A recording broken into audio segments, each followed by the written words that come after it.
we celebrate Azadi Ka Amrit Mahotsav, on behalf of Consulate General of India in Frankfurt, myself, Kalpashi Kulkarni, welcome you all to today's session in our popular series, My Language, My Identity, मेरी भाषा मेरी पहचान। और आज की हमारी भाषा है मराठी भाषा। मराठी ये इंडो आर्यन भाषा है जो सबसे ज्यादा महाराष्ट्र में बोली जाती है। It is the official language of Maharashtra.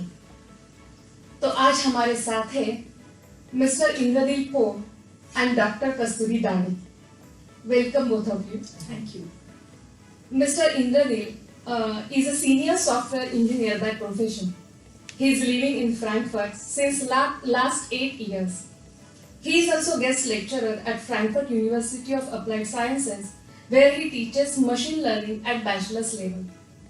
He writes regularly for Marathi newspapers and magazines on various subjects. His work is published in Lok Satta, Sakal, Saptahik Vivek, Akshar Mehfil, Mumbai Tarun Bharat, Aksharnama, and many more. Dr. Kasturi is a director at Frankfurt Rheinland GmbH and heads the India and UK operations. With a doctorate in philosophy from the Johannes Gutenberg University in Mainz, she has also done teaching roles both in India and Germany. She also works for Asha NGO, which supports educational projects all over India. And she is living in Frankfurt now more than 15 years. So Indradil, आप मध्य प्रदेश में 18 साल रहे हो और मुझे लगता है Germany में भी अभी आप 8 साल से रह रहे हो। तो मुझे पूछना था कि आपका एक्सपीरियंस कैसा है एज अ मराठी स्पीकर। आप जब महाराष्ट्र से बाहर रहते हो तो आपका इन जनरल एक्सपीरियंस कैसा है और आपका महाराष्ट्र से जर्मनी तक का सफर कैसा रहा है? तो मेरा जन्म पुणे में हुआ, लेकिन मेरा जो परिवार है वो पिछले तकरीबन 5 या 6 पीढ़ियों से मध्य प्रदेश में रहता है। तो मेरे जो परदादा जी थे वो छत्तीसगढ़ में रहते थे, मतलब अब के छत्तीसगढ़ में, उस समय के मध्य प्रदेश में, और फिर वो वहां से मध्य प्रदेश के जबलपुर में शिफ्ट हुए। उसके बाद हमारी 3 पीढ़ियां वहीं पर रह रही हैं। तो जन्म चूंकि मेरा पुणे में हुआ, उसके बाद मैं जबलपुर में आ गया और उसके बाद फिर मैं 18 साल मेरा पूरा शिक्षण और सब कुछ शिक्षा वगैरह जबलपुर में ही हुई, मध्य प्रदेश में। तो वहां पे थोड़ा अलग था क्योंकि घर में मराठी में बात करते थे। अच्छा। लेकिन बाहर तो पूरा हिंदी वातावरण था। मेरी पूरी शिक्षा भी हिंदी माध्यम स्कूल में हुई है। अच्छा। तो वो थोड़ा अलग था, लेकिन वो समझ में नहीं आता था क्योंकि बाहर ज्यादा कोई मराठी में बात करने वाला नहीं था।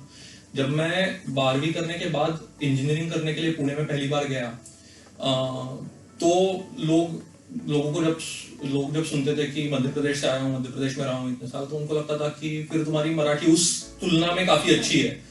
और तब मुझे पहली बार लगा कि हाँ, मतलब मराठी इतनी बुरी नहीं है अपनी। वो अपने को हमको तब समझ में आता है जब हम कंपेयर करते हैं किसी दूसरे व्यक्ति से या दूसरे लोगों से। तो वो एक पहली बार समझ में आया। उसका कारण ये भी था कि मेरे माताजी पिताजी दोनों को बहुत पढ़ने का शौक है। तो बचपन से हमारे घर में बहुत सारी मराठी किताबें होती थी, तो मराठी पढ़ा बहुत जाता था घर में, और मुझे भी वो पढ़ने की आदत बहुत बचपन से ही लगी, मराठी पढ़ने की। तो उसकी वजह से भी मेरा मराठी काफी अच्छा रहा उस समय। और उसके बाद फिर 5-6 साल में पुणे में था, तो चूंकि पढ़ने की आदत थी, सब था, तो इसलिए वो कभी दिक्कत नहीं गई। पर कुछ छोटी छोटी चीजें होती हैं, जैसे उच्चार होते हैं हमारे। तो चूंकि हिंदी प्रदेश में इतने सालों से रहे हुए हैं, इतनी पीढ़ियां रही हुई हैं, तो हमारे कुछ उच्चार हिंदी की तरफ झुकने वाले थे। अच्छा। जो महाराष्ट्र में फिर 5-6 साल रहने के बाद वो थोड़े दोस्तों ने, मित्रों ने, सबने ठीक करना शुरू किया। तो वो थोड़ा सा एक अनुभव था। और उसके बाद फिर यहाँ पे जर्मनी में आया, तो यहाँ पे फिर नई भाषा सीखना, तो जर्मन सीखी उसके बाद। और पर चूंकि ये था कि शुरुआत से ही हिंदी, मराठी, इंग्लिश ऐसा कॉम्बिनेशन होने की वजह से जर्मन सीखने में इतनी दिक्कत नहीं गई, फ्लेक्सिबली सीखते बना। तो एक फायदा था उस चीज का। राइट। और ये भी बड़ी बात है कि आप एमपी में इतने साल रहने के बाद अब महाराष्ट्र में आके मराठी बोलते तो हो, लेकिन मराठी में आप मतलब you are a writer, right? आप मराठी में लिख भी रहे हो, तो that is really nice to know. Kasturi ji, मुझे आपको भी पूछना है, आप भी अभी 15 साल से यहाँ पे रह रहे हो जर्मनी में, तो हम जानना चाहेंगे कि आपका ये सफर कैसा था महाराष्ट्र से जर्मनी तक? जी, जन्मजात तो मैं पुणे की हूँ, लेकिन जर्मनी से नाता बचपन से रहा, क्योंकि 2 चाचियां मेरी यहाँ की है, जर्मन है, तो 2 चाचा जो है मेरे मेरे पापा के बड़े भाई, वो यहाँ तकरीबन 60 साल पहले आए और फिर वो यहीं पे स्थायी थे। तो बचपन में भी हमारा काफी आना जाना रहता था जर्मनी में, लेकिन कभी तब ये नहीं सोचा था कि शिक्षण के बाद मुझे यहाँ आने का अवसर मिलेगा या शिक्षण के माध्यम से मुझे यहाँ आने का अवसर मिलेगा। तो जर्मनी से वैसे तो नैतिक रूप से काफी नाता जुड़ा हुआ था, लेकिन जब मैं एमफिल कर रही थी पुणे विद्यापीठ में, तो एमफिल के दरमियान मुझे स्कॉलरशिप मिली और मैं ड्रेसडेन आई लिटरेचर पढ़ने के लिए, और वहाँ से मुझे सॉर्ट ऑफ अंदाजा लग गया कि शायद हमारा जर्मनी वापस आना होगा। तो 2006 में पीएचडी करने के लिए भी मैं यहाँ आई, और खुशनसीब मानती हूँ मैं कि मैं जर्मनी जैसी जगह आकर इंडोलॉजी में मैंने पीएचडी किया। तो इसलिए Germany and India have always been very close to my heart right from my childhood. और मजे की बात यह है कि मेरे यहाँ के गाइड भी जर्मन थे और उनका जो स्पेशलाइजेशन था वो वैदिक संस्कृत में था। तो जो जर्मन मैंने स्कूल में इंडिया में मैंने पढ़ी, यहाँ आकर मुझे सौभाग्य मिला कि मैं संस्कृत यहाँ आकर पढ़ूं। तो उसी दरम्यान मैं पढ़ा भी रही थी यहाँ पे, हिंदी भी पढ़ाई मैंने। इनके जितनी ठेठ हिंदी तो मैं नहीं बोल सकती, लेकिन थोड़ी बहुत हिंदी आती है, और हिंदी साहित्य में भी थोड़ा बहुत काम किया यहाँ पे। लेकिन मूलतः मेरा सारा जो एकेडमिक काम है वो वारकरी संप्रदाय से जुड़ा हुआ है। तो वो मैं सौभाग्य मानती हूँ कि पूना से आई हुई लड़की जो कॉन्वेंट में पढ़ी है, वो यहाँ आकर भारतीय संस्कृति और महाराष्ट्रीयन संस्कृति के बारे में पढ़ सकती है, पढ़ा सकती है। ये मुझे इसके लिए मुझे जर्मनी को श्रेय देना पड़ेगा, क्योंकि ये जो साधन ये यूनिवर्सिटीज यहाँ की उपलब्ध करती है हमारे स्टूडेंट्स के लिए, चाहे आप कहीं से भी हो, वो शायद और कहीं दुनिया में आपको ना मिले। तो बस because I came here for education, उसके बाद I also had the honour of working for the Indian consulate 5.5 साल। और अब बिल्कुल ही मतलब प्रांत मेरा बदल चुका है, क्योंकि मैं बिजनेस और इन्वेस्टमेंट में रित हूँ। तो लेकिन आई थिंक ये कारवा मेरा चलता रहेगा, and I think till I die I don't think that this connection will ever go. मतलब आपने इतनी सारी भाषाओं में काम किया है, भाषाओं पे प्रभुत्व दिया है।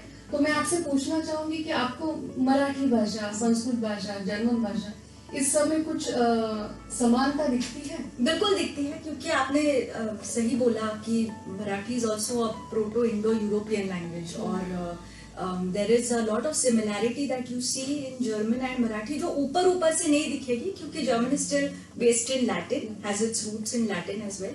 लेकिन जैसे कुछ शब्द हैं जो बिल्कुल एक से एक, जैसे अनानास है, पाइनएप्पल जो मराठी में और जर्मन में एक है, या पिता को जर्मन में फाटर किया जाता है या माता को मोटर। तो देयर आर दीज सिमिलैरिटीज। व्याकरण जो है दोनों भाषाओं का, चाहे संस्कृत हो, चाहे मराठी हो और जर्मन हो, there are a lot of similarities there. इसीलिए जब कोई संस्कृत या मराठी पढ़ता है, उनको जर्मन सीखने में इतनी दिक्कत नहीं होती, क्योंकि व्याकरण दोनों के काफी सिमिलर है, काफी समानता है उनमें।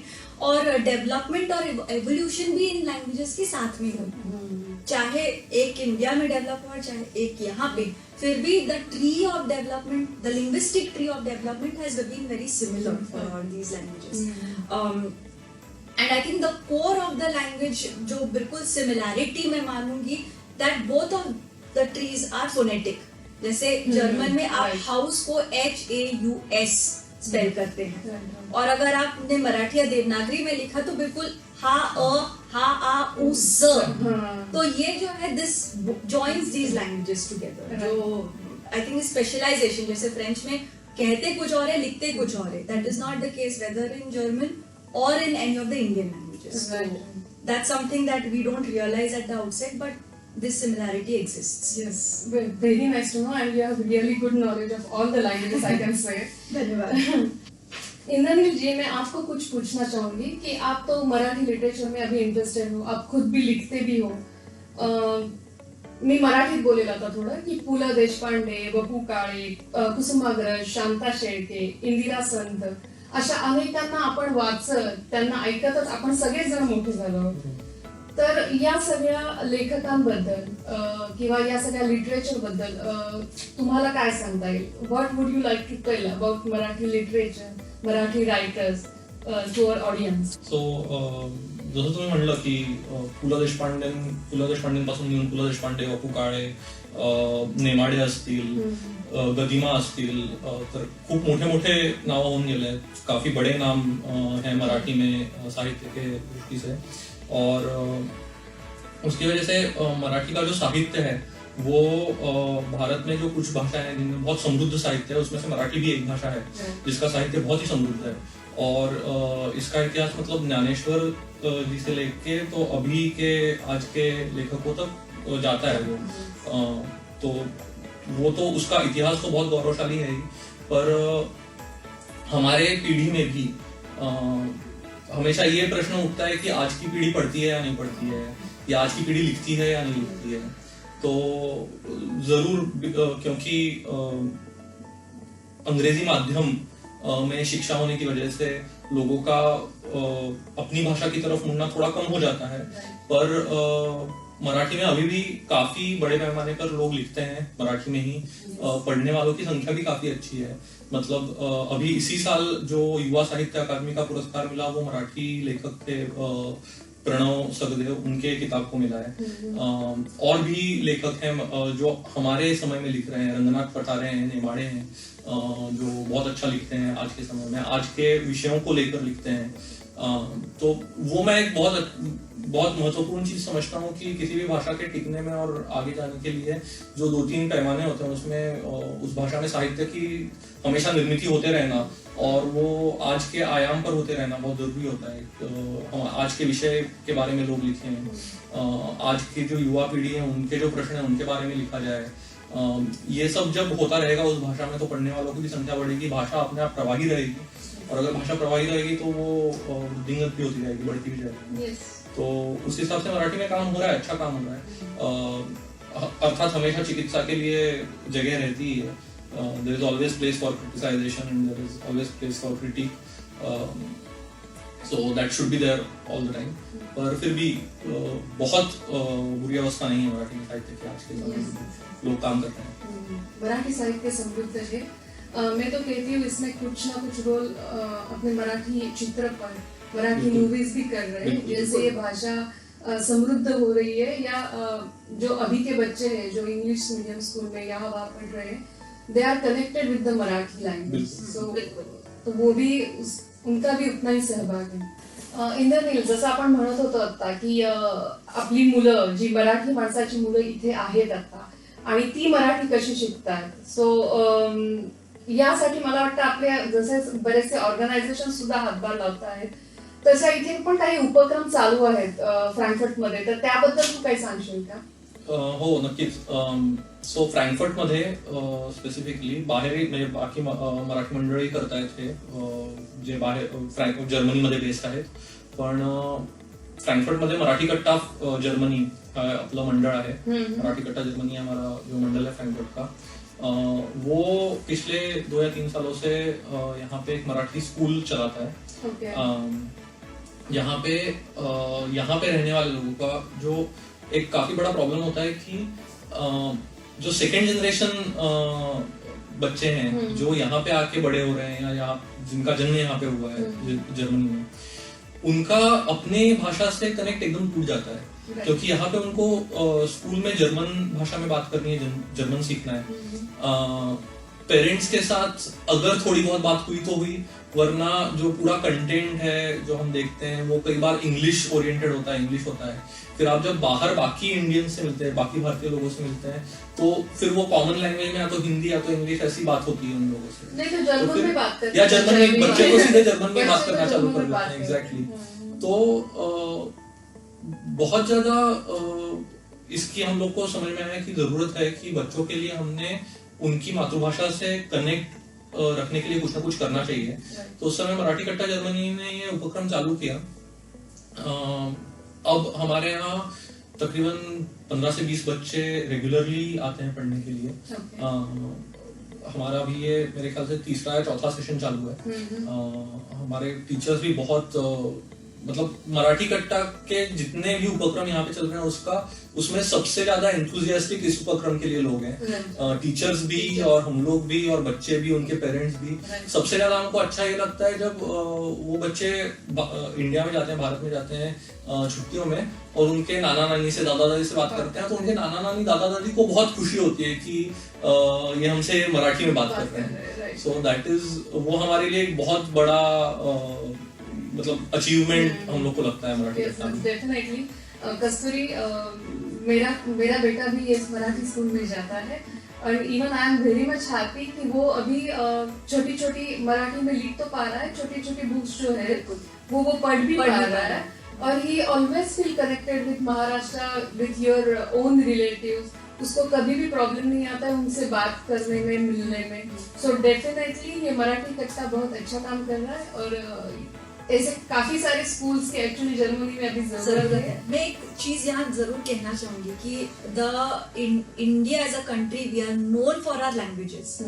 तो हमारे यहाँ पे मतलब ऑफिशियल लैंग्वेजेस तो 20 के ऊपर हैं, बट एक्टिव लैंग्वेजेस हम कब इस्तेमाल करते हैं? जैसे मैं पूना में पली बड़ी हूँ, हिंदी हमने स्कूल में सीखा, लेकिन बाहर का जो वातावरण है वो बहुत पोषक होता है कि आप मल्टीलिंगुअल बन सकते हैं। डेफिनेटली आप इंग्लिश में भी बात कर सकते हो, घर में आप मराठी में भी बात कर सकते हैं, आप दूसरे आपके दोस्तों के साथ आप चाहे किसी और लैंग्वेज में। तो मेरी बहुत गुजराती सहेलियां थी, तो मैंने गुजराती सीखी।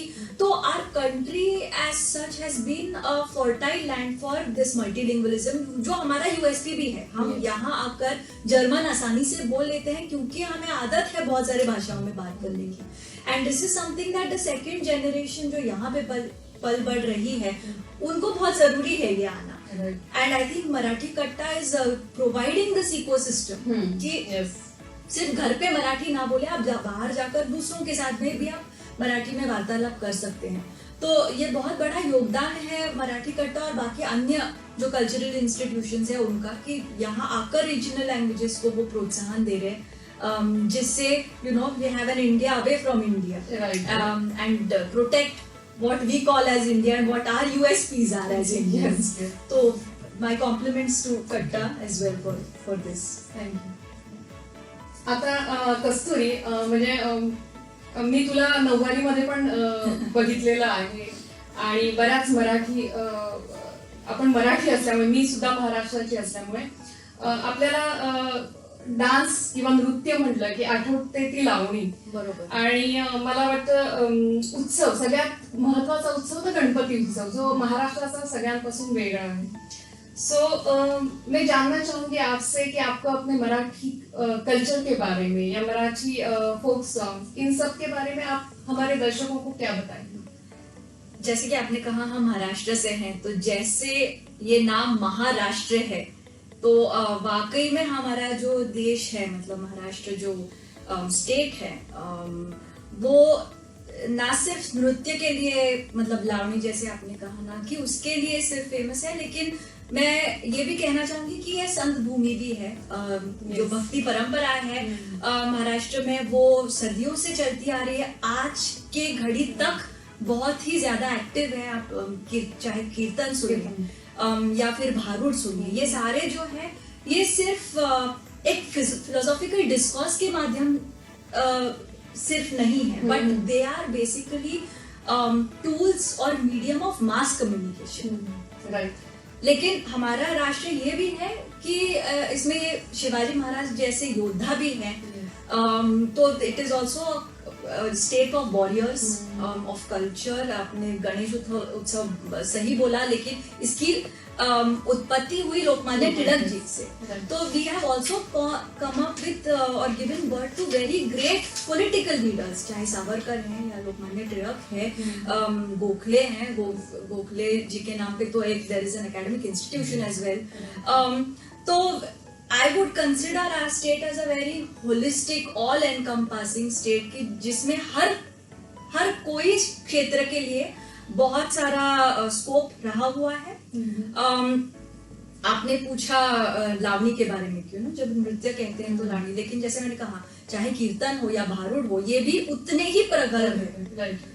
या नाट्य संगीत ओव्या ओव्या किंवा नाट्य संगीत सुद्धा जरी तू म्हणलीस, ही जी परंपरा आहे ही अतिशय महाराष्ट्रीयन परंपरा आहे. वेन यू नाट्य संगीत म्हणल्यावर ती बालगंधर्व समोर उभे राहतात आणि that also shows a very gender diverse society that we, कारण बालगंधर्व पुरुष असूनही अतिशय उत्तम स्त्री पात्राची भूमिका करायची. सो हे this is nothing but a very mature art that Maharashtra has developed over centuries. Yes. तर हे मला नक्की म्हणजे लावणी हे एकीकडे इट इज स्लाइटली तमाशा म्हण किंवा लावणी म्हण आपल्याकडे बघण्याची दृष्टी थोडीशी वेगळी असते.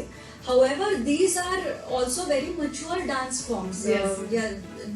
जो they are seat of culture, and that is something I think we should always respect and protect. त्यामुळे over the years we have seen that Lavani did go through a phase of degradation, but it was through some Lavani गीतकार किंवा संगीतकार that this has seen a new surge of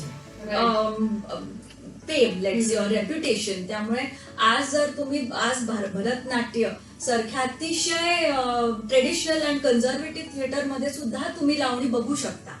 so it is not simply limited to a particular class of audience, but has been made open to all, something that we should acknowledge as well. और रही बात गणेश उत्सव की, but हमारे और भी पारंपरिक ऐसे क्षण और उत्सव हैं जैसे गुड़ी पाड़वा, जो और कहीं भारत में इतने बड़े पैमाने पे नहीं मनाए जाते, जो हमारे लिए it is a very proud Maharashtrian tradition that also heralds a new year. जो शतवाहन है, which is a Hindu calendar which is followed in Maharashtra, and that is kind of considered very very auspicious for us in Maharashtra to celebrate this. I don't know what other question that was attached to it, but no, this is really definitely a nice information, and you said everything correctly. In this, what we have as a kirtan, abhang, ovya, that is one part of जन जागृति, right? So उसमें से हमेशा messages गए लोगों को, and उससे वो लोग सुनने के लिए हमेशा मंदिरों में आते हैं, वहाँ पे बैठ के सुनते हैं, और वो उनके प्रॉब्लम्स के सॉल्यूशन उन्हें वहाँ पे मिल जाते हैं. तो you are very right about that. तो वो सही. आपल्याकडे ज्याला प्रबोधन काळ म्हणतात, जिसको प्रबोधन काल कहते हैं हमारे इसमें, हमारे साहित्य में, मराठी साहित्य में भी प्रबोधन फेज ऑफ, जैसे हिंदी साहित्य में छायावाद है, वैसे मराठी साहित्य में प्रबोधन काल एक काफी बड़ा फेज है. तो वो प्रबोधन आपको पूरी लोक कलाओं में भी दिखता है, जैसे इन्होंने कहा कि जो हमारे सब इट्स अ वेरी हमारा काफी बहुत समृद्ध लोक कलाएं हैं मराठी संस्कृति की. Thank you. I think audience को भी काफी सारी इंफॉर्मेशन मराठी लैंग्वेज के बारे में पता चली होगी. मैं आपसे पूछना चाहूंगी, आप दोनों से भी राधा, कि आपकी महाराष्ट्रियन डिशेस कौन सी फेवरेट है? क्योंकि महाराष्ट्रियन डिश अगर हम सोचते हैं तो पुरणपोळी, मोदक, आमरसपुरी,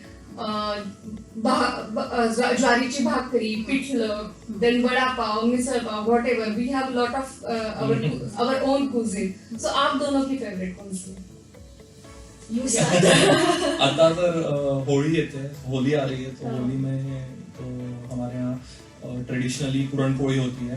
तो पुरणपोळी बहुत फेवरेट भी है मेरी, बहुत पसंदीदा है.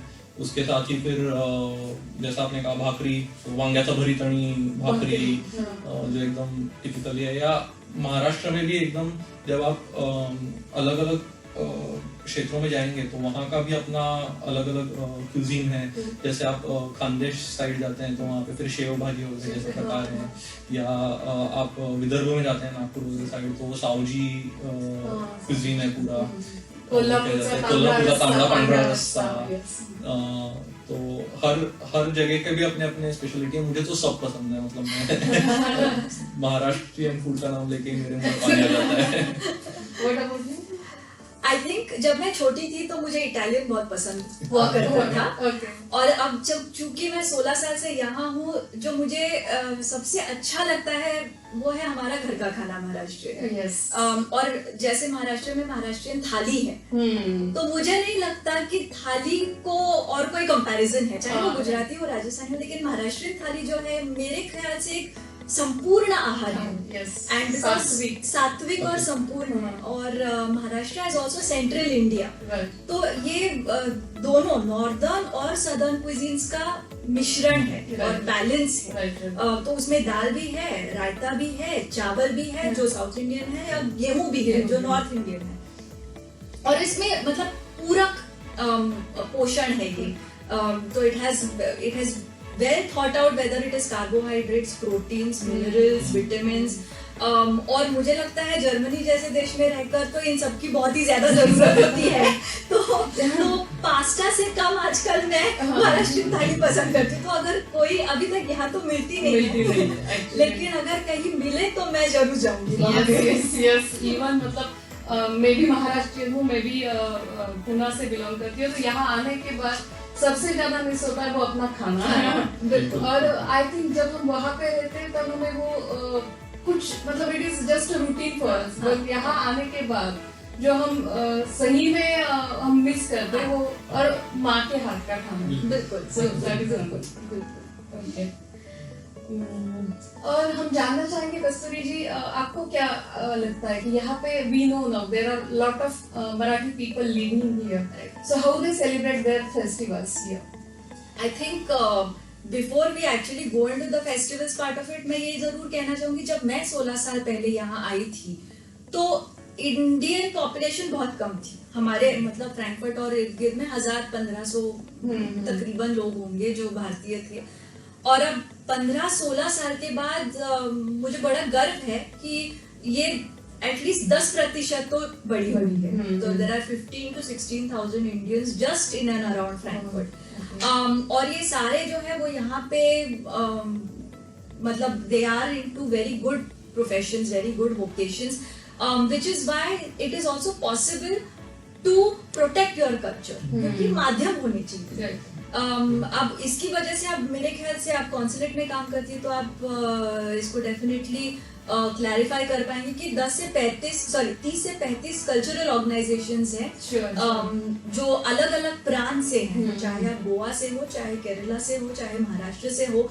We have a very burgeoning mushrooming cultural community, cultural associations, and I think ये कल्चरल एसोसिएशंस मराठी कट्टा जो हमारे महाराष्ट्र का है, और ये पिछले बिल्कुल 10-12 सालों की डेवलपमेंट है। तो जब ये कम्युनिटीज आ जाती है इकट्ठे, तो ऑटोमेटिकली चूंकि आप घर से अलग हो, घर से दूर हो, तो your intention is to protect that those cultural traditions. और इसीलिए जैसे महाराष्ट्रियन लोग आते हैं तो गुड़ी पाड़वा है या गणेश उत्सव है या दिवाली है, होली है, तो हम इकट्ठे आएंगे क्योंकि कम्युनिटी बढ़ रही है, तो there we also have reasons to come together. लेकिन जब मैं आई थी 15-20 साल पहले, तब बिल्कुल हम घरों में ही जाकर हम ये फेस्टिवल सेलिब्रेट करते थे। पर आज अच्छा लगता है कि जब अगर होली है तो होली यहाँ खेली जा सकती है, भले ही बाहर 5 डिग्री हो, लेकिन रंग फिर भी उड़ाए जा सकते हैं। या गणेश उत्सव है तो हमारा मराठी कट्टा खुद उसमें काफी एक्टिवली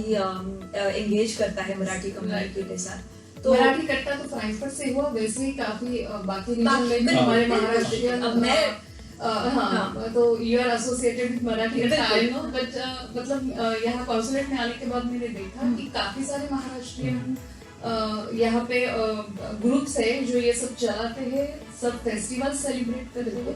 ऑब्वियसली अभी गए 2 साल कोरोना की वजह से हम लोग ये सब नहीं कर पा रहे हैं, लेकिन अभी इस साल से I hope we all are doing and we are all are celebrating this festivals together again. इसमें और एक मैं जरूर कहना चाहूंगी कि मेरे ख्याल से इंडियन कॉन्सुलेट या इंडियन एम्बेसी का बहुत बड़ा योगदान है। हाँ। कि इतने सारे कल्चरल एसोसिएशंस को प्रमोट करना, एनकरेज करना। There is a central agency, neutral agency like the government of India, जो हर किसी को मौका देता है, हर किसी को प्रोत्साहन देता है यहाँ पे कोई भी कल्चरल फेस्टिवल्स आयोजित करने के लिए। तो इसके लिए my compliments to you as well for managing this so well, क्योंकि इतने सारे कम्युनिटीज के साथ काम करना ये काफी चैलेंजिंग हो सकता है, Sure. लेकिन आप लोग you do a wonderful job of it. Thank you Kasturi. Indranil, मुझे आपसे पूछना था कि मराठी महाराष्ट्र में बहुत सारे डायलेक्ट भी है. आप जैसे सिटी चेंज करते हो, अलग अलग डायलेक्ट है, तो can you talk about this? हाँ, मराठी में बोलते हैं की 20 मैलावरती तुमची भाषा भाषा बदलते. बदलते, बरोबर. तर मतलब आपके हर 20 माइल्स पे आपका मराठी महाराष्ट्र में भाषा बदल जाती है. तो महाराष्ट्र में ऐसा है एक्चुअली, मतलब ऑल्दो मराठी तो मराठी है, मतलब आप कहीं भी जाएंगे आपको समझ में आएगी काफी हद तक, पर फिर भी आप जब उस स्पेशल रीजन्स में जाते हैं, उदाहरणार्थ आप खानदेश में चले जाइए तो वहाँ की खानदेशी एकदम अलग है. अहिराणी बोलते हैं जिसको, अहिराणी एकदम अलग है. मतलब अहिराणी आपको समझने में भी, मराठी स्पीकर को अहिराणी में समझने में एकदम थोड़ा सा समय लगता है. एकदम पकड़ में नहीं आती है वो. या आप विदर्भ साइड में जाते हैं तो वहाँ का डायलेक्ट एकदम बदल जाता है. काय करून राहिलास, कुठे जाऊन राहिलास, भैताड़ा वगैरह ऐसे भी उनमें बहुत क्विर्की वर्ड्स हैं. या कोल्हापुर साइड जाते हैं तो वो डायलेक्ट थोड़ा अलग है. फिर आप कोकण में नीचे जाते हैं, मालवण कोकण, तो वो डायलेक्ट भी काफी बदल जाता है. तुका माका ऐसे वर्ड्स उसमें आ जाते हैं, तुला मला तुझे मुझे की बजाय. तो वो हमें समझने में भी डिफिकल्ट. हाँ, कई बार होता है, मतलब कि तो वो है, मतलब डायलेक्ट्स बहुत डाइवर्सिफाइड डायलेक्ट्स है महाराष्ट्र में. और सिर्फ डायलेक्ट्स ही डाइवर्सिफाइड नहीं है, उसमें लिटरेचर भी हुआ है. मतलब उन डायलेक्ट्स में भी लिटरेचर हुआ है. मतलब आप निशानी डावा अंगठा वगैरह जैसी पुस्तक देखेंगे तो वो काफी उसमें जो डायलॉग्स है, संवाद है उस पुस्तक में, वो सब विदर्भ साइड की मराठी में लिखे हुए हैं, क्योंकि वो कथा वहां पे बेस्ड है नागपुर साइड में, नागपुर चंद्रपुर साइड में. या आप अहिरानी में देखेंगे तो अहिरानी में गाने बनते हैं. आपको यूट्यूब पे काफी गाने सिंगर्स वगैरह मिल जाएंगे जो पॉपुलर है अहिरानी में लिखने वाले. या कोड़ी गीत जिसको अपने यहाँ बोलते हैं, वो which is also form of folk song, folk culture. तो वो कोड़ी गीत पूरे आपको कोकणी मालवणी ऐसे इसमें मिलेंगे. तो वो भी है, मतलब कि उसमें वो डायलेक्ट में भी कल्चर काफी उसमें काफी अच्छे से ग्रो हो रहा है और काफी अच्छे से वो फल फूल रहा है. Thank you both of you. आप दोनों से भी बात करके बहुत अच्छा लगा और मुझे विश्वास है कि हमारी ऑडियंस ने भी ये सब कुछ बहुत एंजॉय किया है.